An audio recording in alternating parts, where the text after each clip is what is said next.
క్రీస్తునందు ప్రియ సహోదరి సహోదరులారా, మన ప్రభువును రక్షకుడు అయినటువంటి యేసుక్రీస్తు వారి నామంలో శుభాభివందనాలు తెలియజేసుకుంటూ ఈ ఆదివారపు ఆరాధన కార్యక్రమాన్ని ప్రారంభించుకుందామండి. ఈరోజు ఆరాధనలో భాగంగా దేవుడు మనకు అనుగ్రహించినటువంటి వాక్య భాగము అపోస్తలుడైనటువంటి పౌలు గారు కొలస్సీ సంఘానికి రాసినటువంటి పత్రిక 3వ అధ్యాయము 1వ వచనం నుంచి 11 వచనాల వరకు ఈరోజు మనము ధ్యానిద్దాం. కొలస్సీలకు రాసినటువంటి పత్రిక 3వ అధ్యాయము 1 నుంచి 11 వరకు. మీరు క్రీస్తుతో కూడా లేపబడిన వారైతే పైనున్న వాటినే వెదకుడి, అక్కడ క్రీస్తు దేవుని కుడిపార్శ్వమున కూర్చుండి ఉన్నాడు. పైనున్న వాటి మీదే కానీ భూ సంబంధమైన వాటి మీద మనస్సు పెట్టుకొనకుడి. ఎలయనగా మీరు మృతి పొందితిరి, మీ జీవము క్రీస్తుతో కూడా దేవుని యందు దాచబడి ఉన్నది. మనకు జీవమై ఉన్న క్రీస్తు ప్రత్యక్షమైనప్పుడు మీరు ఆయనతో కూడా మహిమయందు ప్రత్యక్షపరచబడుదురు. కావున భూమి మీద ఉన్న మీ అవయవములకు అనగా జారత్వము, అపవిత్రత, కామాతురత, దురాశ, విగ్రహారాధన అయిన ధనాపేక్షను చంపివేయుడి. వాటి వలన దేవుని ఉగ్రత అవిధేయుల మీదికి వచ్చును. పూర్వము వారి మధ్య జీవించినప్పుడు మీరు వీటిని అనుసరించి నడుచుకొంటిరి. ఇప్పుడైతే మీరు కోపము, ఆగ్రహము, దుష్టత్వము, దూషణ, మీ నోట బూతులు అను వీటన్నింటినీ విసర్జించుడి. ఒకరితో ఒకడు అబద్ధమాడకుడి. అలయనగా ప్రాచీన స్వభావము దాని క్రియలతో కూడా మీరు పరిత్యజించి జ్ఞానము కలుగు నిమిత్తము దాన్ని సృష్టించిన వాని పోలిక చొప్పున నూతన పరచబడుచున్న నవీన స్వభావమును ధరించుకొని ఉన్నారు. ఇటు వారిలో గ్రీసు దేశస్థుడని యూదుడని భేదము లేదు, సున్నతి పొందుటయని సున్నతి పొందకపోవుటయని భేదము లేదు, పరదేశీ అని సిథియనుడని దాసుడని స్వతంత్రుడని లేదు, కానీ క్రీస్తే సర్వమును అందరిలో ఉన్నవాడునై ఉన్నాడు. చిన్న ప్రార్థన చేసుకుందామండి. ప్రేంగరైన మా తండ్రి, పరిశుద్ధమైన మా ప్రభువా, గడిచిన పరిశుద్ధ దినం నుంచి నేటి పరిశుద్ధ దినం వరకు మా పనుల్లో, ప్రయాణాల్లో మాకు తోడు నీడగా ఉండి నేటి పరిశుద్ధ దినమున మీ పాద సన్నిధికి చేర్చి మిమ్మల్ని స్తుతించి ఆరాధించి నిగూఢమైన మీ పరలోక రాజ్య మర్మాలను మేము ధ్యానించటానికి మీరు మాకు అనుగ్రహించినటువంటి సమయాన్ని బట్టి మీ పాదాల వందనాలు చెల్లించుకొంచున్నాం. మధ్యాహ్నకాల సమయంలో నా ప్రభా మీ వాక్యమును ధ్యానించిన ఎండగా మాకు సహాయం చేయండి. మీ ఆత్మను మాకు అనుగ్రహించి మమ్మల్ని ముందుకు నడిపించమని మీ ప్రియ కుమారుడు మా రక్షకుడు అయినటువంటి యేసయ్య దివ్య నామములో బ్రతిమిలాడి ప్రార్థించి అడిగి వేడుకొనుచున్నాము తండ్రి, ఆమెన్. క్రీస్తునందు ప్రియ సహోదరి సహోదరులారా, గతంలో మనము బాప్తిస్మము గురించి నేర్చుకోవడము జరిగింది. బాప్తిస్మము గురించి ఎక్కువగా ధ్యానించాము. అసలు బాప్తిస్మం అంటే ఏంటి? బాప్తిస్మము అంటే మొదటి పునరుత్థానము అని. పునరుత్థానము అంటే మరణించి తిరిగి లేవడము అని. అది కూడా ఈ కొలస్సీ పత్రిక 2వ అధ్యాయములోనే మనము ఆ విషయాన్ని గూర్చినటువంటి విషయాలను, బాప్తిస్మమును గూర్చినటువంటి అనేకమైనటువంటి సంగతులను మనము ధ్యానించటము జరిగింది. మచ్చుకు 2వ అధ్యాయము 12వ వచనములో ఆ విషయము ఉంది. మీరు బాప్తిస్మమందు ఆయనతో కూడా పాతిపెట్టబడిన వారై ఆయనను మృతులలో నుండి లేపిన దేవుని ప్రభావమందు విశ్వాసముంచుట ద్వారా ఆయనతో కూడా లేపబడితిరి అన్న విషయాలు మనము గతంలో ధ్యానించటము జరిగింది. అయితే గత ఈ మధ్య కాలంలో బాప్తిస్మమును గురించినటువంటి అనేక రకాలైనటువంటి వార్తలను వింటున్నాము. అనేక మందికి ఇష్టం లేకపోయినా సరే బలవంతంగా బాప్తిస్మం ఇస్తున్నారు అనేటటువంటి రకరకాల వార్తలను మనము వింటున్నాము. అసలు బాప్తిస్మం అంటే ఏమిటో తెలియక, అవగాహన లేక ఇచ్చేవారికి తీసుకునేవారికి బాప్తిస్మం అనేది ఒక ఆచారముగా మాత్రమే క్రైస్తవ సమాజంలో అనేక మంది సేవకులు జరిగించటము మనము చూస్తూ ఉన్నాము. అయితే నేటి పరిస్థితుల్లో బాప్తిస్మము గురించి, బాప్తిస్మం అంటే ఏంటి అనేది మనము ధ్యానించాము, తెలుసుకున్నాము. కాబట్టి బాప్తిస్మం అంటే మొదటి పునరుత్థానము అని. పునరుత్థానము అంటే చచ్చిపోయి తిరిగి లేపబడటము. ఆ తరువాత మనము బాప్తిస్మము తీసుకున్న తర్వాత మన జీవన విధానం ఎలా ఉండాలి, మన వైఖరి ఎలా ఉండాలి అనేటటువంటి విషయాలను 3వ అధ్యాయములో, అదే కొలస్సీలకు రాసినటువంటి పత్రిక 3వ అధ్యాయములో పౌలు గారు మనకు తెలియచేస్తున్నారు. మీరు క్రీస్తుతో కూడా లేపబడిన వారైతే పైనున్న వాటినే వెదకుడి, అక్కడ క్రీస్తు దేవుని కుడి పార్శ్వమున కూర్చుండి ఉన్నాడు. క్రీస్తు దేవుని కుడిపార్శ్వమున కూర్చుండి ఉన్నాడు అని పౌలు గారికి ఎలా తెలుసు అంటే, పౌలు గారు క్రీస్తు దేవుని కుడిపార్శ్వమున కూర్చుని ఉండుట చూశాడు. పౌలు ఎలాంటి పరిస్థితుల్లో క్రైస్తవుడుగా మారాడు అనేది మనకు తెలుసు. అంతకుముందు అతను సౌలుగా జీవించాడు. తార్సులో పుట్టి గమలీయేలు దగ్గర ధర్మశాస్త్రాన్ని అభ్యసించి, ధర్మశాస్త్రంలో నిష్ణాతుడు, పండితుడు, స్కాలరు, PhD చేసినటువంటి వ్యక్తిగా ధర్మశాస్త్ర ప్రకారము నడుచుకుంటూ అనేకులను ధర్మశాస్త్ర ప్రకారము, యూదా మత ఆచారము ప్రకారము యెహోవాను తప్ప వేరే ఏ దేవుడినైనా ఆరాధిస్తే వారిని గుర్రాల మీద తిరుగుతూ చంపివేసే అధికారము కలిగిన వాడుగా అనేక మంది క్రైస్తవులను చంపివేసిన చరిత్ర పౌలు గారిది. ఇందులో ముఖ్యంగా మనము గమనించాల్సిన విషయం ఏంటంటే, పరిసయ్యులు, సద్దూకయ్యులు పునరుత్థానాన్ని నమ్మరు. ఈ తెగలో ఒక తెగకు చెందినవాడు సౌలు గారు. ఈయన పరిసయ్యుడు, ధర్మశాస్త్రము మీద పూర్తి అవగాహన కలిగినవాడు.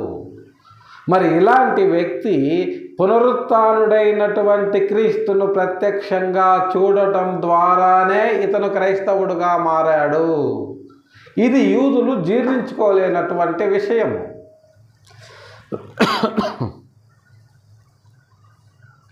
ఎందుకంటే వాళ్ళు పునరుత్థానాన్నే నమ్మరు. అయితే యేసుక్రీస్తు పునరుత్థానుడయ్యాడు, ఆయన్ని నేను చూశాను కాబట్టే నేను క్రైస్తవుని అయ్యానని పౌలు గారు చెప్పటం అనేది మరింత భయంకరమైనటువంటి, జీర్ణించుకోలేని నిజంలాగా పరిణమించింది యూదులకు.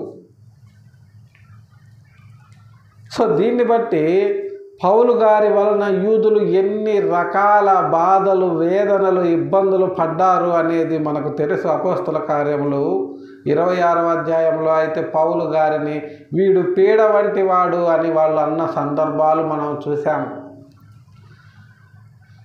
ఇక్కడ పౌలు గారు క్రైస్తవుడుగా మారడమే ఒక గొప్ప అద్భుతం. అయితే ఆ అద్భుతానికి కారణం ఏంటంటే యేసుక్రీస్తు వారి యొక్క పునరుత్థానము. ఈ రెంటిని పౌలు గారు, సౌలు పౌలుగా మారి క్రైస్తవుడు అవటము యూదులకు మింగుడు పడనటువంటి విషయం. అయితే అందులో యేసుక్రీస్తు వారు పునరుత్థానుడయ్యాడని సాక్ష్యం ఇవ్వడము మరింత మింగుడు పడనటువంటి విషయము. ప్రియులారా, చూడండి, ఈ విషయాలు ఎంత లోతుగా, ఎంత ఆధ్యాత్మికంగా ఈ భూలోకానికి సంబంధం లేకుండా ఎంత ఎక్కువ రేంజ్లో ఉన్నాయి అనేది మన ఊహకు అందనటువంటి విషయాలు ఇవి. ఒక బాప్తిస్మము తీసుకున్నటువంటి క్రైస్తవ విశ్వాసి వీటి గురించి ఆలోచిస్తున్నప్పుడు, వీటి గురించి ధ్యానిస్తున్నప్పుడు తను ఎక్కడున్నాడు అన్న విషయాన్ని కూడా మరిచిపోయేటటువంటి పరిస్థితులు నెలకొనేటటువంటి లోతైన విషయ సంగ్రహణము చేయవలసినటువంటి అవసరం ఉంది. మరి ఇలాంటి పరిస్థితుల్లో బాప్తిస్మము తీసుకున్నటువంటి క్రైస్తవుడు ఉండవలసి ఉండగా, ఈనాడు బాప్తిస్మము తీసుకొని క్రైస్తవులమని చెప్పుకుంటూ, మరి విశేషముగా సేవకులమని చెప్పుకుంటూ ఈ లోక సంబంధమైన విషయాలను గురించి ఎంత ఆతురత కలిగి ఈనాటి క్రైస్తవ సమాజము వ్యవహరిస్తుంది అనేది మనకు స్పష్టంగా అర్థమవుతుంది ప్రియులారా. అనేకమైనటువంటి సంఘటనలను ఈనాడు మనము లోకములో సోషల్ మీడియాలో చూస్తూ ఉన్నాం. దీన్ని బట్టి క్రైస్తవ్యము ఆధ్యాత్మికతలో ఉందా లేదా ఇహలోక సంబంధమైనటువంటి శారీరక సంబంధమైనటువంటి అభివృద్ధి కొరకు ఆరాట పడుతుందా అనేది మనము చాలా తీవ్రంగా ఆలోచించవలసినటువంటి విషయం. పైనున్న వాటి మీదే కానీ భూ సంబంధమైన వాటి మీద మనస్సు పెట్టుకొనకొడి, ఏలయనగా మీరు మృతి పొందితిరి, మీ జీవము క్రీస్తుతో కూడా దేవుని యందు దాచబడి ఉన్నది. మనము మృతి పొందిన వారము, బాప్తిస్మము ద్వారా లోకములో మనము మృతి పొందిన వారము. మన గత జీవితము బాప్తిస్మములో పాతిపెట్టబడింది. ఇక ఇహ సంబంధమైన వాటితో మనకు సంబంధము లేదు. మన కనీస అవసరాలైనటువంటి కూడు, గూడు, బట్ట కలిగిన వారమే. వాటిని బట్టి ప్రభువును స్తుతిస్తూ ఆయన ఇచ్చినటువంటి పరిచర్యలో ముందుకు పోవలసినటువంటి పరిస్థితుల్లో ఉండగా, ఈనాడు అనేక మంది అనేక రకాలైనటువంటి లోకపరమైనటువంటి విలాసాల కొరకు క్రైస్తవ్యాన్ని అన్యుల మధ్యలో అపహాస్యం పాలు చేయడం మనము చూస్తూ ఉన్నాం ప్రియులారా. మనము చేసే పరిచర్య దేవుడికి అనుకూలంగా ఉంటే ఆయనే దాన్ని ముందుకు తీసుకువెళ్తారు. మనకు అవసరం లేకపోయినా, మనం అడగకపోయినా, మన అవసరతను బట్టి, సువార్త పరిచర్య యొక్క అవసరతను బట్టి మన వ్యక్తిగత అవసరాలను పక్కన పెట్టి కేవలం దేవుని యొక్క సంఘ కార్యక్రమాల కొరకు అవసరమైతే వాటిని ఆయనే మనకు అనుగ్రహించేవాడుగా ఉన్నాడు. ఆయన మీద భారము వేసి మనము చేసేటటువంటి పనిని చిత్తశుద్ధితో మనము చేస్తే మనము ఎక్కలేనంత ఎత్తైన కొండకు ఆయన ఎక్కించేవాడుగా ఉన్నాడు అని ఆయనే స్వయంగా సాక్ష్యం ఇచ్చేవాడు. ఆయన సాక్ష్యము నమ్మదగినదియు యథార్థము అయినది అయి ఉన్నది అని ఆయనే స్వయంగా మనకు అష్యూరెన్స్, గ్యారంటీ ఇచ్చారు. కాబట్టి బాప్తిస్మము పొందినటువంటి విశ్వాసిగా మనము పైనున్న వాటిని వెదకాలి, కానీ భూ సంబంధమైన వాటి మీద మనస్సే మాత్రము ఉంచకూడదు అని పరిశుద్ధ గ్రంథము తెలియచేస్తుంది ప్రియులారా. అది వదిలేసి అవసరం లేనటువంటి మాటలు మాట్లాడుతూ, అనవసరమైనటువంటి కార్యక్రమాలు చేపడుతూ క్రైస్తవ్యాన్ని ఎటువైపు తీసుకెళ్తుందో నేటి క్రైస్తవ నాయకత్వం అనేది మనము చూస్తూ ఉన్నాము. యేసుక్రీస్తు వారు పైనున్న వాటి మీదే ఆయన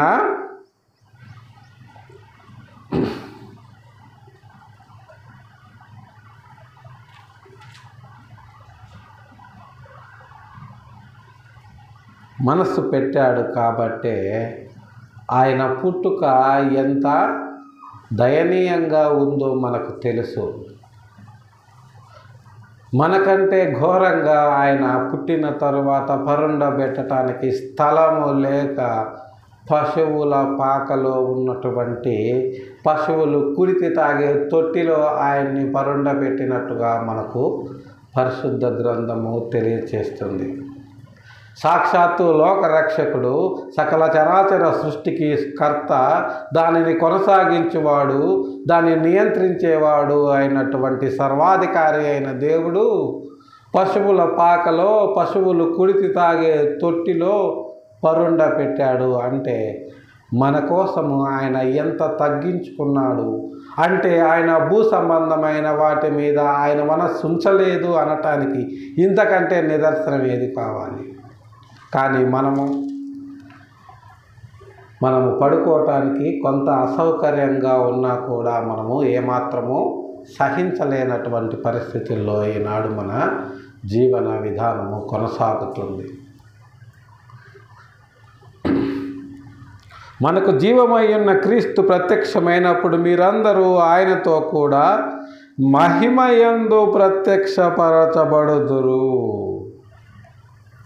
మనము మృతి పొంది మన జీవాన్ని ఆయనతో క్రీస్తుతో కూడా దేవుని యందు మన జీవము దాచిపెట్టబడింది.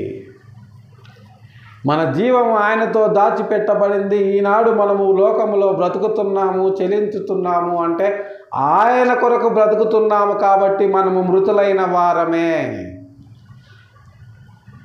మరి మన జీవం ఎక్కడుంది అంటే ఆయనతో కూడా దేవుని యందు దాచిపెట్టబడింది. అది ఒకనాడు బయటకి ఆయనే తీస్తాడు.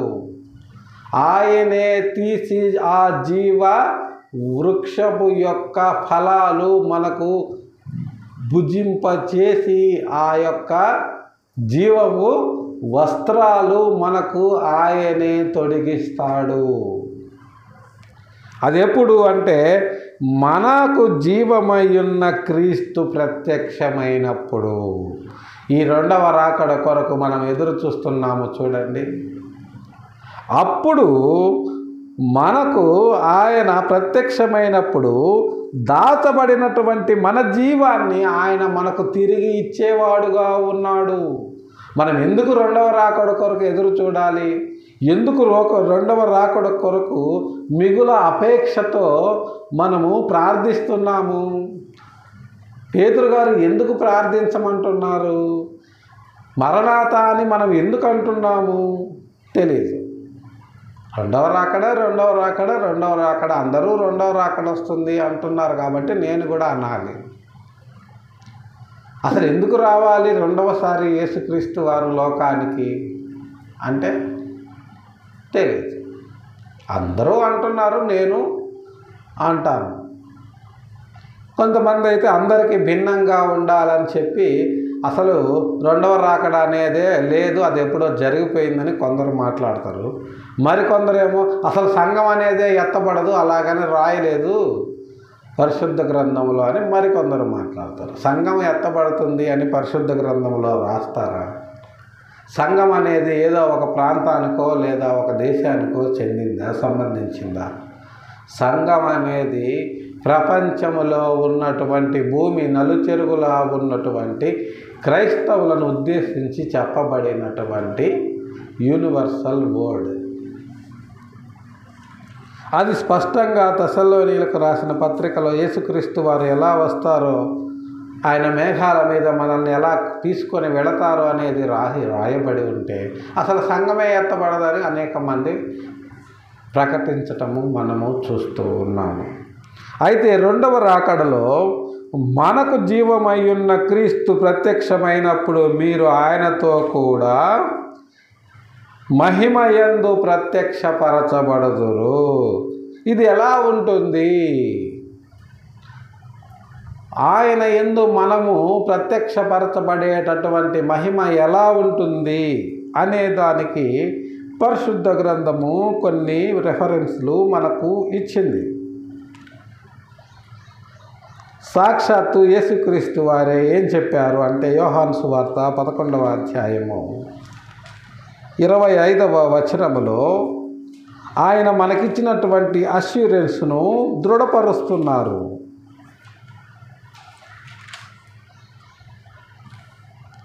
చూడండి 11:25 యోహాను సువార్తలో, అందుకు యేసు పునరుత్థానము జీవము నేనే, నాయందు విశ్వాసముంచువాడు చనిపోయినను బ్రతుకును. పునరుత్థానాన్ని జీవాన్ని నేనే. నాయందు విశ్వాసం ఉంచండి చాలు. మీరు నాయందు విశ్వాసం ఉంచితే మీరు ఇప్పుడు మొదటి పునరుత్థానములో పాలిభాగస్తులైతే ఆటోమేటిక్గా రెండవ పునరుత్థానంలో మీరు పాలివారవుతారు. ఈ విషయాన్ని ప్రకటన గ్రంథము 20వ అధ్యాయములో ఆయన ఇదే యోహాను గారి ద్వారా రాయించి ఇచ్చాడు. దీని గురించి మనం గతంలో ధ్యానించాం. రెండవ పునరుత్థానం అంటే ఏంటి అనేది. మొదటి పునరుత్థానం అంటే ఏంటో తెలిస్తే ఆటోమేటిక్గా రెండవ పునరుత్థానం అంటే ఏంటి అనేది తెలిసిపోతుంది. దానికి అర్హత మనం ఎలా సాధించగలిగామనేది కూడా అర్థమైపోతుంది ప్రియులారా. ఇంకొక వచనాన్ని మనము గమనిస్తే, ఇదే పౌలు గారు కొరింథీయులకు రాసినటువంటి మొదటి పత్రిక 15వ అధ్యాయంలో రెండవ రాకడను గురించినటువంటి ఇన్ఫర్మేషను ఆయన ఇస్తూ 43వ వచనములో ఆయన ఈ విధంగా తెలియచేస్తున్నారు. ఘనహీనమైనదిగా విత్తబడి మహిమ గలదిగా లేపబడును. బలహీనమైనదిగా విత్తబడి బలమైనదిగా లేపబడుతుంది. మన శరీరము ఘనహీనమైనదిగా విత్తబడుతుంది, ఘనహీనమైపోతుంది. అంటే మనము ఈ జీవముతో ఉన్నన్నాళ్ళు ఘనంగా ఈ లోకంలో జీవిస్తాము, ఘనంగా దేవుని కొరకు బ్రతుకుతాము, ఘనంగా దేవుని యొక్క సత్య సువార్తను ప్రకటించగలుగుతాము. కానీ దేవుని పిలుపు అందుకొని ఒకనాడు ఈ లోకాన్ని వదిలి వెళ్ళిపోయిన తరువాత ఈ శరీరం ఏమైపోతుంది అంటే ఘనహీనమైనదిగా పాతి పెట్టబడుతుంది. అది ఈ మధ్య సోషల్ మీడియాలో అవేవో ఒక జోకులు ట్రెండింగ్ అవుతూ ఉంటాయి. చచ్చిన చేపకు కూడా రేటు ఉంటుంది, నీకుంటుందా అని. అలాగనే చచ్చిన గొడ్డుకు కూడా రేటు ఉంటుంది, దాని చర్మానికి కూడా రేటు ఉంటుంది, నీకుంటుందా. చచ్చిపోతే నిన్ను పైసాకి కూడా ఎవరు కొనరు అనేటటువంటి జోకులు సోషల్ మీడియాలో మనం చూస్తూ ఉంటాం. అదే విషయాన్ని పరిశుద్ధ గ్రంథము తెలియజేస్తుంది. ఘనహీనమైందిగా విత్తబడుతుంది, ఆ తర్వాత అది మహిమ గలదిగా లేపబడుతుంది. విత్తబడేటప్పుడు ఎంత ఘనహీనంగా ఉంటుందో అది రెండవ పునరుత్థానంలో లేపబడినప్పుడు అది ఎంత భయంకరంగా ఉంటుంది, అది మన ఊహకు అందదు ప్రియులారా. చనిపోయిన నాడు ఏ రకమైనటువంటి విలువ లేనిదిగా మన శరీరము పాతి పెట్టబడి అది రెండవ పునరుత్థానములో లేచినప్పుడు అది ఎలా ఉంటుంది అంటే, యోహాను గారు దానికి ఇంకొక రెఫరెన్స్ను మనకు ఇవ్వటం చూస్తున్నాము. మొదటి యోహాను పత్రిక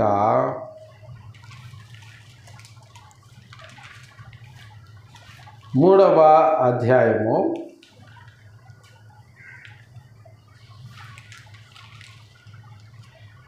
2వ వచనాన్ని మనము గమనించినట్లయితే, ప్రియులారా, ఇప్పుడు మనము దేవుని పిల్లలమై ఉన్నాము, మనం ఇక ఏమవుదుమో అది ఇంకా ప్రత్యక్షపరచబడలేదు. కానీ ఆయన ప్రత్యక్షమైనప్పుడు ఆయన ఉన్నట్లుగానే ఆయనను చూతుము గనుక ఆయనను పోలియుందుమని ఎరుగుదుము. మనము దేవుని పిల్లలమై ఉన్నాము. దేవుని పిల్లలము అంటే బాప్తిస్మము ద్వారా, క్రీస్తు నామములో బాప్తిస్మము ద్వారా మనము దేవునికి దత్తపుత్రులమయ్యాము. దేవునితో మనకు ఉన్నటువంటి కమ్యూనికేషను కట్ అయిపోయినప్పుడు యేసుక్రీస్తు వారు శరీరధారిగా భూమి మీదకు వచ్చి తన అమూల్యమైనటువంటి రక్తాన్ని మన కొరకు కార్చుట ద్వారా దేవునికి మనకు ఉన్నటువంటి వైరాన్ని లేదా గ్యాప్ని ఆయన కొట్టివేసి తీసివేసి దేవునితో మనకు నిబంధన, సమాధానకరమైనటువంటి నిబంధనను చేసి ఆ నూతన నిబంధనని మనకు ఇచ్చాడు. ఆ విధంగా మనము దేవునికి దత్తపుత్రులమయ్యాము. అందువలన మనము దేవుని పిల్లలుగా పిలువబడుతున్నాము. అలా కాని వాళ్ళు ఖచ్చితంగా దేవుని పిల్లలు కారు. లోకములో ఎంతోమంది పిల్లలు ఉంటారు, కానీ అందరూ దేవుని పిల్లలు కారు. క్రీస్తు నామములో బాప్తిస్మము తీసుకొనుట ద్వారానే మనము దేవునికి పిల్లలుగా స్వీకరించబడతామో అదే విషయాన్ని అపోస్తలుడైన పౌలు గారు ఎఫెసీయులకు రాసిన పత్రిక 1వ అధ్యాయము 4వ వచనంలో తెలియజేశారు. మీరు తరువాత దాన్ని చదివితే అర్థమవుతుంది. ప్రియులారా, ఇప్పుడు మనము దేవుని పిల్లలమై ఉన్నాము. మనం ఇక ఏమవుదుమో అది ఇంకా ప్రత్యక్షపరచబడలేదు. మనం ఏమవుతాము అనేది మనకి ఇంకా ప్రత్యక్షపరచబడలేదు. ఎందుకంటే దాని గురించి ఎవరు చెప్పలేదు. ఎందుకు చెప్పలేదు అంటే అక్కడికి వెళ్ళి వచ్చిన వాళ్ళు ఎవరు లేరు. యేసుక్రీస్తు వారు ఒక్కళ్ళే అక్కడికి వెళ్ళారు. ఆయన మళ్ళీ భూమి మీదకు రాలేదు. వస్తే ఏం జరుగుతుంది అనేది మనకు తెలుసు. సో ఇలాంటి పరిస్థితుల్లో మరి మన ప్రత్యక్షత ఎలా ఉంటుంది, మన మహిమ ఎలా ఉంటుంది అనేది మనకు తెలియదు. ఎందుకంటే పరిశుద్ధ గ్రంథము మనకు తెలియదు, అది ప్రత్యక్షపరచబడలేదు అని స్పష్టంగా తెలియజేస్తుంటే ఈనాడు అనేక మంది, నేను ప్రార్థనలో పరలోకానికి వెళ్ళానండి, అక్కడ బంగారు ఇటుకలతోటి ఇల్లులు కడుతున్నారు, తర్వాత ఒక చోట నుంచి ఇంకొక చోటుకు వెళ్ళాల్సి వచ్చింది, అప్పుడు కూడా నేను రిక్షా అతని కోసం చూస్తుంటే ఆ రిక్షా అతను కూడా బంగారంతో తయారు చేసిన రిక్షాని వేసుకొని వచ్చాడు. ఇలాంటి కట్టు కథల్ని, పిట్ట కథల్ని చెప్పడము మనము చూస్తూ ఉన్నాం ప్రియులారా. మరికొంతమంది అయితే నేను పరలోకానికి 2-3 సార్లు వెళ్ళొచ్చాను. మొదటిసారి వెళ్ళినప్పుడేమో అబ్రహాం గారు కనిపించారు, రెండోసారి వెళ్ళినప్పుడేమో మోషే గారు కనిపించారు, మూడోసారి వెళ్ళినప్పుడేమో పౌలు గారు కనిపించారు. మరి యేసుక్రీస్తు వారు కనపడలేదు, ఆయన బిజీగా ఉన్నారేమో. ఇలాంటి కట్టుకథల్ని అనేక మంది సేవకులుగా చెప్పుకునే వాళ్ళు క్రైస్తవ్యంలో బోధించటము మనము చూస్తూ ఉన్నాం ప్రియులారా. దేవుణ్ణి ఎవరు చూడలేదు, చూస్తే ప్రాణాలతో ఉండరు, సమీపింపరాని తేజస్సుతో ఆయన మాత్రమే దేవుని యొక్క కుడిపార్శ్వమందు వహించుచున్నాడు, నివసించుచున్నాడు అని పౌలు గారు తెలియజేస్తుంటే మనమేమవుతామో అనేది కూడా మనకు పరిశుద్ధ గ్రంథము ప్రత్యక్షపరచబడలేదు అని చెప్తుంటే మరి ఇలాంటి మాటలన్నీ వీళ్ళు ఎలా చెప్పగలరు? క్రైస్తవ సమాజం ఆలోచించాలి. దీనికి కారణం ఏంటి అంటే సాటి క్రైస్తవుడు, సగటు క్రైస్తవుడు పరిశుద్ధ గ్రంథాన్ని చదవకపోవడమే. ఈనాడు పరిశుద్ధ గ్రంథం అంటే అందరికీ చులకన అయిపోయింది. ఏముంది, 150 రూపాయలు పెడితే వస్తుంది, కొంటాము, అక్కడ పడేస్తాము, ఆదివారం కాగానే దాన్ని దుమ్ము దులిపి చర్చికి పట్టుకొని వెళ్తాం, ఒక ఫ్యాన్ చూసుకుంటాం, దాని కింద కూర్చుంటాం, తలస్నానం చేసి వెళ్తాం. ఆ తలస్నానానికి ఫ్యాన్ గాలికి మంచిగా నిద్ర వస్తుంది. పాస్టర్ గారు ఏం చెప్తున్నారు అనేది అవసరం లేదు, ఆటోమేటిక్గా నిద్ర వస్తుంది, కమ్మగా నిద్రపోతాం. ఈ మధ్యలో పాస్టర్ గారు ఎప్పుడో గట్టిగా అరుస్తారు, ఆత్మ వచ్చి, ఆ అరుపుకి మెలకు వస్తుంది.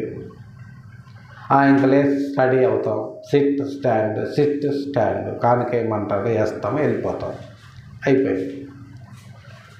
ఇలాంటి పరిస్థితిలో నేటి క్రైస్తవ సమాజము ఉంటే పరిశుద్ధ గ్రంథంలో ఏముంది? పరిశుద్ధ గ్రంథాన్ని పరిశీలించేటటువంటి ఓపిక, తీరిక నేటి సాధారణ క్రైస్తవులకు ఉందా? ఒకవేళ అలా ఉండి అలా చేయగలిగిన నాడు ఈ బోధకులు చెప్తున్నటువంటి ఇలాంటి బోధలు లేఖనానుసారమా కాదా అనేది మనకు అర్థమవుతుంది ప్రియులారా. ఒక పక్క పరిశుద్ధ గ్రంథమే మనం పొందబోయేటటువంటి మహిమ ఎలా ఉంటుందో ప్రత్యక్షపరచబడలేదు, మనం ఏమవుదుమో అని అది ఇంతవరకు ప్రత్యక్షపరచబడలేదు. కానీ ఆయన ప్రత్యక్షమైనప్పుడు ఆయన ఉన్నట్లుగానే మనం ఉంటాము. ఆయన ఎలా ఉంటాడు అనేది మనకు తెలియదు. దాన్ని అలంకారప్రాయంగా ప్రకటన గ్రంథంలో 1వ అధ్యాయంలో ఇదే యోహాను గారు రాశారు. సో ఆయన ఎలా ఉంటాడో మనము కూడా అలాగే ఉంటాము. అప్పుడు యేసుక్రీస్తు వారు దేవుడు అంటే మనము కూడా దేవుళ్ళు అయితేనే ఆయనతో కూడా ఉండగలము. మరి యేసుక్రీస్తు వాడు దేవుడు కాదు, ఆయన దేవుని కుమారుడు అని కొంతమంది బయలుదేరారు.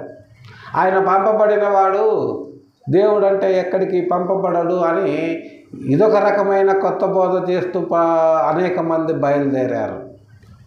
దేవుని కుమారుడినని ఆయనే చెప్పాడు, నేను దేవుడినని ఆయన చెప్పలేదు, మరి మీరు ఎలా దేవుడు అని చెప్తున్నారు అని ఒక వితండవాదాన్ని, ఒక వింతైన సువార్తను పట్టుకొని అనేక మంది బయలుదేరారు. మరి వీళ్ళని ఏం చేయాలి? వీళ్ళకి కొద్దిగా కూడా అవగాహన ఉందా పరిశుద్ధ గ్రంథం మీద లేదా? వీళ్ళు ఏం మాట్లాడుతున్నారు? దేవుని కుమారుడు అంటే ఎవరు? దేవుని కుమారుడు చనిపోయి తిరిగి లేస్తే దేవుడు కాడా?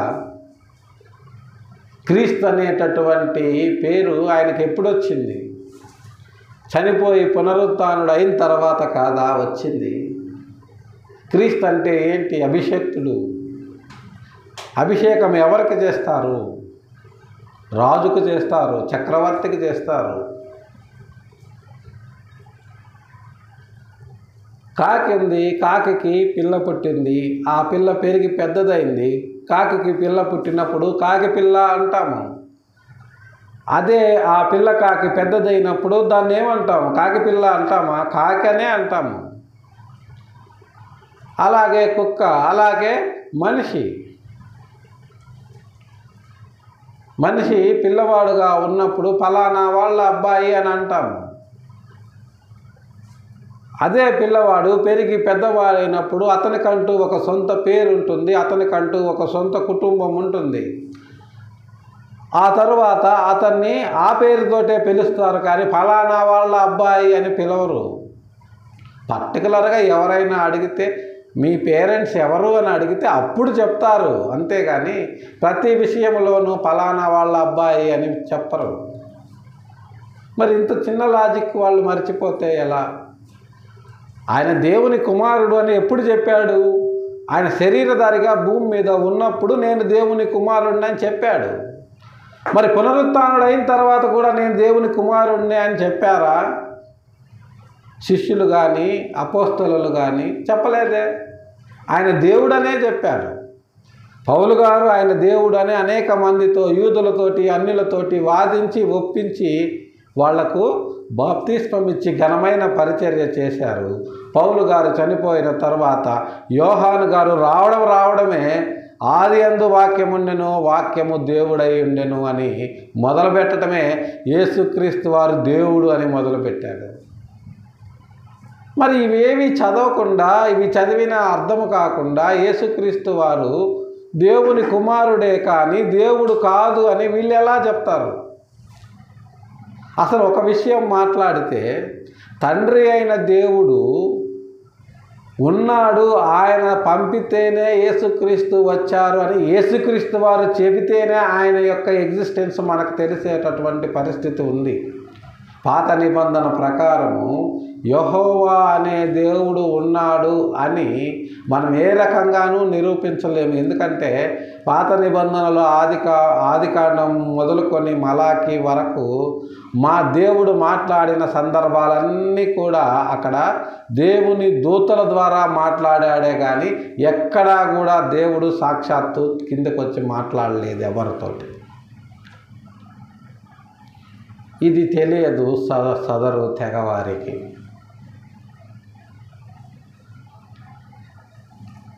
యేసుక్రీస్తే తండ్రిని కనుపరచాడు కానీ తండ్రిని ఎవ్వరు చూడలేరు కూడా.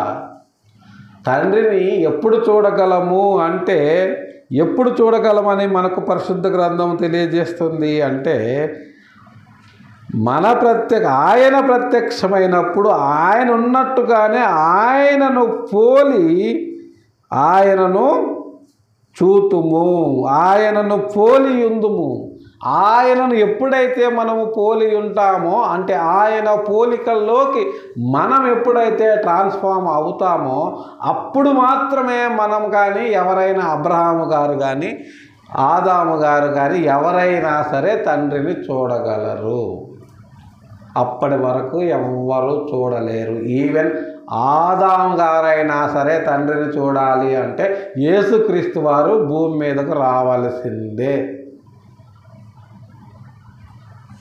ఇలాంటి సువార్త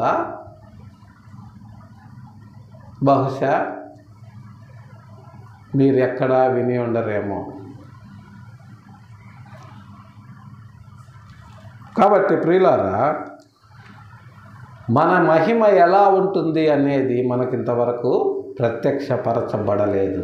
యేసుక్రీస్తు వారు ఎంత మహిమతో ఉన్నాడు అనేది యోహాను గారు ప్రకటన గ్రంథంలో మనకు అలంకారిక భాషలో తెలియచేశారు. అది కూడా యోహాను గారు ఆయన యేసుక్రీస్తు వారిని చూచినప్పుడు ఆయన పరిస్థితి ఏమైంది అనేది మనకు స్పష్టంగా అర్థమవుతుంది. ప్రకటన గ్రంథము 1వ అధ్యాయం 17వ వచనంలో, నేను ఆయన చూడగానే చచ్చిన వారి వలె ఆయన పాదముల యొద్ద పడి తిని అంటున్నారు. అంటే యోహాను గారికి ఒక ఫీలింగ్ ఉండేది. ఆయనతో అంటే యేసుక్రీస్తు రొమ్మునంటిన శిష్యుడు అని యోహాను గారికి పేరుండేది. దాన్ని బట్టి ఆయనతో ఎక్కువ అనుబంధం ఉన్నటువంటి వ్యక్తిగా ఆయన తను తాను అనుకుంటుండేవాడు. అలాంటి వ్యక్తి యేసుక్రీస్తు వారు దర్శన రూపంలో ప్రకటన గ్రంథంలో ఆయనకు కనపడంగానే, అంటే ఎప్పుడైతే యేసుక్రీస్తు వారు యోహాను గారికి పవర్ పాయింట్ ప్రజెంటేషన్ ఇచ్చారో అప్పుడు అర్థమైంది యోహాను గారికి, ఈయన గురించి నాకు ఏమీ తెలియదు, ఇన్ని రోజులు ఇంత భయంకరమైన వ్యక్తి పక్కన నేను తిరిగింది అని. అది అర్థం కాక ఆయన యేసుక్రీస్తు వారి యొక్క విశ్వరూపం చూడంగానే చచ్చిన వాని వలె నేను పడిపోయాను అని రాశారు ప్రకటన గ్రంథం 1వ అధ్యాయం 17వ వచనంలో ప్రియులారా. కాబట్టి నేను ఆయన్ని చూశాను, నేను ఈయన్ని చూశాను, ఆయన అక్కడ ఉన్నాడు, పేతురు గారు కొంచెం బిజీగా తిరుగుతున్నారు పరలోకంలో, ఇలాంటి మాటలు ఎవరైనా చెప్తే దయచేసి నమ్మకండి. పరిశుద్ధ గ్రంథం ఏం చెబుతుందో స్పష్టంగా చదివి తెలుసుకోవాలి అని నేను క్రీస్తు పేరిట వేడుకుంటున్నాను. అలాగనే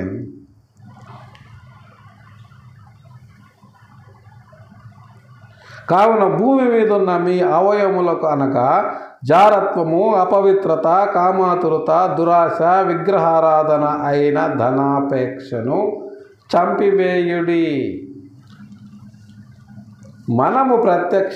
మనకు మహిమలో మనము ప్రత్యక్షపరచబడటానికి యేసుక్రీస్తులో మనము పాతి పెట్టబడిన తరువాత మన జీవితానికి మధ్యలో ఉన్నటువంటి కాలంలో మనం ఏం చేయాలి అనేది పరిశుద్ధ గ్రంథము అపోస్తలుడైనటువంటి పౌలు గారి ద్వారా స్పష్టంగా మనకు తెలియచేస్తుంది. ఈ భూమి మీద ఉన్న మన అవయవములను, అంటే సార్వత్రిక సంఘములో ఉన్నటువంటి అనేకమైనటువంటి క్రీస్తు సేవకులు ఎలా దేవుని కొరకు పనిచేయాలి అనేది ఆయన తెలియచేస్తున్నారు. అవేమనగా జారత్వము లేకుండా, అపవిత్రత లేకుండా, కామాతురత లేకుండా, దురాశ లేకుండా, విగ్రహారాధన అయిన ధనాపేక్షను చంపివేసి దేవుని కొరకు పనిచేయమంటున్నాడు. మరి ఈ లక్షణాలతో నేటి సార్వత్రిక క్రైస్తవ సంఘము ముందుకు వెళుతుందా అంటే ఖచ్చితంగా కొన్ని సంఘాలు మనకు అనేక రకాలుగా ఇలాంటి వాటిల్లో దేవుని యొక్క పరిచర్యను కొనసాగిస్తున్నట్లుగా మనము చూస్తున్నాం. అయితే అంతటా అందరూ దేవుని పనిలో నిమగ్నమై ఉన్నారు. అందులో వాస్తవాలు ఏమిటి, ఎవరు దేవునికి అనుకూలంగా పనిచేస్తున్నారు, ఎవరు దేవుని సొంత నిర్ణయాల చొప్పున పనిచేస్తున్నారు అనేది అందరి హృదయాలను ఎరిగిన దేవునికే తెలుసును, కానీ మనకు తెలియదు. కానీ మనం చేయవలసిన పని ఏమిటి అంటే, ఆయన మనకు అప్పగించినటువంటి పనిని ఈ జీవిత కాలములో మన శక్తి వంచన లేకుండా మన తరము వారికి మనము సమర్థవంతంగా సత్యవాక్యమును సరిగా వివరించి ప్రకటించి ఆయన ఇచ్చేటటువంటి మహిమను పొందబోయే వారిలో ప్రథమ వరుసలో మనము ఉండులాగున మన చుట్టూ ఉన్నటువంటి మన తరము వారికి దేవుని యొక్క రక్షణార్థమైనటువంటి వాక్కులను ప్రకటించి అనేకులను సార్వత్రిక సంఘములో చేర్చబడేవారుగా మన చర్య ఉండునట్లుగా ప్రతి దినము మనము పనిచేసేటటువంటి పని దేవునికి అనుకూలమైనదిగా, ఆయన ఎదుట సిగ్గుపడనక్కరలేని పనివారముగా మనము ఉండులాగున మనల్ని ప్రభువు తర్ఫీదు ఇచ్చి పరిశుద్ధపరచి ఆయన పనిలో మనల్ని ముందుకు నడిపించాలని మన ప్రభువును రక్షకుడు అయినటువంటి యేసుక్రీస్తు వారి నామములో మనము గోజాడుతూ వినయముతో ఆయన్ను వేడుకుంటూ ఆ పరిచర్యలో మనల్ని సదా ఆయన ముందుకు నడిపియాలని మన ప్రభువును రక్షకుడైనటువంటి యేసుక్రీస్తు వారి నామములో ప్రేమపూర్వకంగా తెలియజేస్తూ ఈ కొద్ది మాటలు దేవుడు మన వినికిడిలో దీవించినట్లు ప్రార్థన చేసుకుందాం. ప్రేమ కలిగిన మా తండ్రి, పరిశుద్ధమైన మా ప్రభువా, గడిచిన ఉదయకాల సమయం నుంచి మధ్యాహ్న కాల సమయం వరకు మా పనుల్లో, మా ప్రయాణాల్లో మాకు తోడు నీడగా ఉన్నాయి. నేటి పరిశుద్ధ దినమున మీ పాద సన్నిధికి చేర్చి నిగూఢమైన మీ పరలోక రాజ్య మర్మాలను మేము ధ్యానించటానికి మీరు మాకు అనుగ్రహించినటువంటి సమయాన్ని బట్టి మీ పాదాల వందనాలు చెల్లించుకుంటున్నాం. ఈ మధ్యాహ్న కాల సమయంలో నా ప్రభువా, మీ దాసుడు గొప్ప అపోస్తలుడు అయినటువంటి పౌలు గారి ద్వారా మీరు మాకు అనుగ్రహించినటువంటి లేఖన భాగాలను బట్టి మీ పాదాలకు కృతజ్ఞతాస్తుతులు చెల్లించుకుంటున్నాం. ఇదిగో నా తండ్రి, ఆయన సెలవిచ్చిన రీతిగా నా ప్రభువా, మేము నా తండ్రి బాప్తిస్మమందు పాతిపెట్టబడిన వారమై భూ సంబంధమైన విషయాల యందు ఏమాత్రము దృష్టి ఉంచక పైనున్న విషయాల యందు మా మనస్సు ఉంచుచు నా ప్రభువా, మీరిచ్చేటటువంటి గొప్పదైన ఘనమైన మహిమను స్వతంత్రించుకొనటానికి ఈ లోకములో మేము నా ప్రభువా మీకు నా తండ్రి అనుకూలమైనటువంటి పనివారముగా నా ప్రభువా యథార్థతతో నా తండ్రి మీ పనిలో నా ప్రభువా మా సర్వశక్తులు ఒడ్డి నా తండ్రి మీ కొరకు ఈ లోకములో పనిచేయుచుండగా మాకు సహాయం చేయండి. మా పనిని మరింతగా విస్తరింపచేయమని మీ పాద సన్నిధిలో వేడుకుంటున్నాం. అలాగే నా తండ్రి, మధ్యాహ్న కాల సమయంలో కూడి వచ్చిన బిడ్డలను బట్టి ఈ పాదాలకు కృతజ్ఞతాస్తుతులు చెల్లించుకుంటున్నాం. అలాగే నా ప్రభువా, మధ్యాహ్న కాల సమయంలో దిక్కులేని వారి కొరకు, దీన దరిద్రుల కొరకు, విధవరాల కొరకు మీ పాద సన్నిధిలో విజ్ఞాపన చేస్తున్నాం. సహాయం చేయండి. మీ చిత్తమైతే నా ప్రభువా వారి వారి అవసరతల అక్కర్లన్నింటినీ తీర్చి మీరు ఘనత, మహిమ, ప్రభావాలు పొందగలరని, అలాగే నా ప్రభువా మధ్యాహ్న కాల సమయంలో వ్యాధి బాధలతో బాధపడుతూ స్వస్థత కొరకు మీకు మొరపెట్టుచున్న వారి విషయమై మీ పాద సన్నిధిలో విజ్ఞాపన చేస్తున్నాం. సహాయం చేయండి. అలాగే నా తండ్రి, మీ చిత్తమైతే మీ గాయపడ్డ హస్తముతో వారిని ముట్టి వారికి స్వస్థతను అనుగ్రహించగలరని, అలాగే నా ప్రభువా సార్వత్రిక సంఘంలో జరుగుతున్నటువంటి అనేకమైన ఆరాధనల విషయమై మీ పాద సన్నిధిలో విజ్ఞాపన చేస్తున్నాం. సహాయం చేయండి.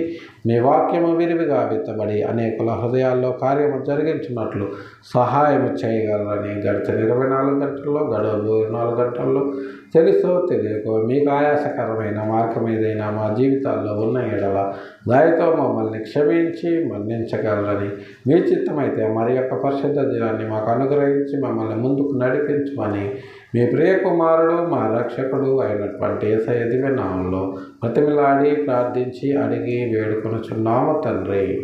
ఆమేన్.